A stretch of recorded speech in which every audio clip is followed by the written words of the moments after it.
जी प्रणाम। मैं छत्तीसगढ़ भिलाई से देवेंद्र प्रकाश शर्मा बोल रहा हूँ।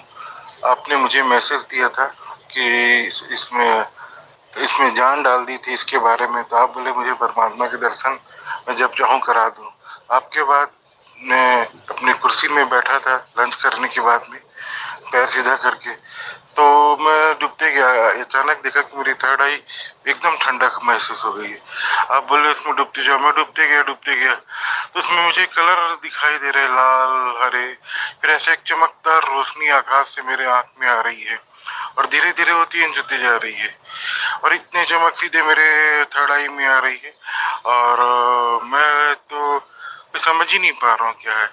और वो धीरे धीरे मेरी आंख अपने आप खुल गई कि क्या है मुझे समझ में नहीं आया। मुझे लगा कि सामने मेरी दीवार में ऊर्जा चल रही है करके है। अभी भी आंख बंद करता हूँ तो मुझे सामने लाल रंग की दिखता है ऊर्जा। मैं नॉर्मल आंख से देख रहा हूँ कि थर्ड आई से देख रहा हूँ, मुझे कोई समझ में नहीं आ रहा। इतनी महान अनुभूति आपने करा दी है। आप सही में, मुझे लगता है आज गुरुजी आपको पाके मैं धन्य हो गया। मुझे मार्गदर्शन दो, मैं कुछ समझ में नहीं आ रहा हूँ क्या करूँ। प्रणाम आपको।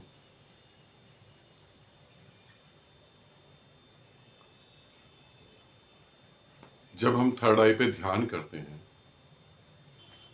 तुम्हारी मेरे को एक बात बहुत अच्छी लगी है, मैं पहले वही बोल दूं। अगर इतनी महान अनुभूति नहीं होती तो इसका मतलब मैं गुरु नहीं होता। तुमने कहा सही में तुम गुरु हो, इतनी महान अनुभूति हुई है इसीलिए। ठीक है, चलो अच्छा हुआ, मेरी भी इज्जत बच गई। तो जब हम थर्ड आई पे ध्यान करते हैं तो हमें बंद आंखों से जो है सब जगह ऊर्जा दिखाई देती है, एनर्जी दिखाई देती है, एनर्जी फ्लो करती हुई दिखाई देती है। कलर जो होते हैं वो हमें 3D में दिखाई देते हैं, नॉर्मल कलर नहीं होते, कलर भी चल रहे होते हैं, है ना, इस तरीके से।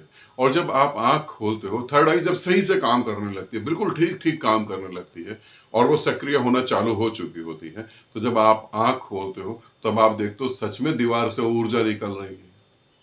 जिस चेयर पे बैठे हो उस चेयर से ऊर्जा निकल रही है, आपके हाथों से ऊर्जा निकल रही है और कलरफुल एनर्जी होती है।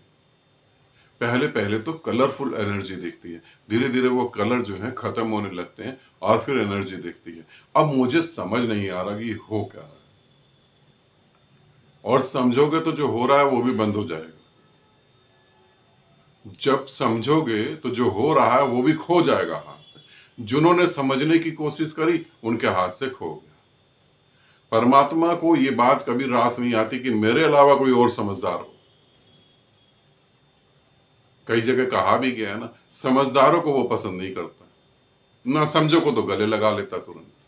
तो मुझे समझ नहीं आ रहा, सौभाग्य की बात है, समझ नहीं आ रहा। इस पर प्रकाश डाले, प्रकाश डाल देता हूं, मार्गदर्शन दे देता हूं। समझो ही मत, जो घट रहा है उसे स्वीकार करो।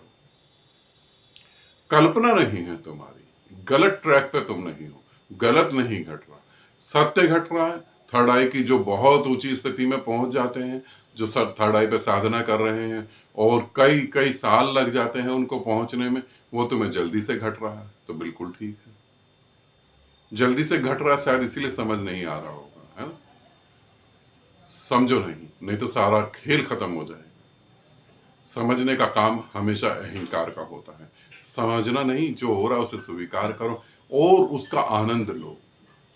थोड़ा और गहरे उतरोगे तो देखोगे पेड़ पौधों से ऊर्जा निकल रही है, घास से भी निकल रही है, पानी से भी निकल रही है, हर चीज से एकदम कलर, मतलब लगेगा ये परमात्मा की एक बहुत बड़ी पेंटिंग है। डिफरेंट डिफरेंट कलर हैं, मजेदार कलर। और जब आंख बंद करके बैठोगे तो देखोगे थर्ड आई से कोई और ही कलर बह रहा है, हृदय से कोई और ही कलर बह रहा है, कंठ से कुछ और ही बह रहा है, एकदम रंग बिरंगा सब कुछ। बहुत मजेदार अनुभव है, मगर समझना नहीं, बस उसे जीना, उसमें डूबना। समझे निकाल देंगे बाहर, समझना नहीं, झूमना नाचना। जो जब तुम्हें किसी से प्रेम होता है और तुम प्रेम को समझने लगते हो तो प्रेम मर जाता है, वहां एक चालाकी पैदा होती है, कैसे उसको खुश रखो। अब ये चालाकी है, तुम्हारी सादगी से किसी ने प्रेम किया था, तुम्हारे इनोसेंट पने से किसी ने प्रेम किया था, तुम्हारी हंसी से किसी ने प्रेम किया था, मगर अब तुम सोच रहे हो उसको कैसे खुश रखूं। अब वो सब चीज चली जाएगी। अब एक डुप्लीकेट प्रेम पैदा होगा जो तुम्हें पता भी नहीं लगेगा कब पैदा हो गया। समझो नहीं, जियो। रहस्य को समझा नहीं जाता, उसके साथ जिया जाता है। तो जो घट रहा है शुभ है, आशीर्वाद है परमात्मा का, तुम पे बरस रहा है, उसे जियो, आनंदित रहो, सदा खुश रहो। बहुत बहुत प्रेम आप सभी को।